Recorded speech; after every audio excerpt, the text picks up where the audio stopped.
Today is January 7th of 2014.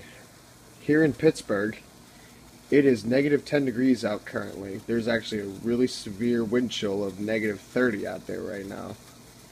Anyways, you're probably wondering, why the hell do I have this boiling water? Let's go find out. It's one thing I found on one of my local news stations that you can do with it being this cold out.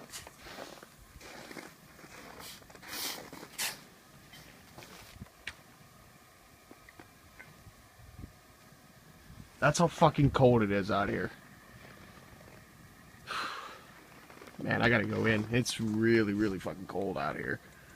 But anyways, instant water vapor. It's a really cool experiment to do with your kids and stuff like that.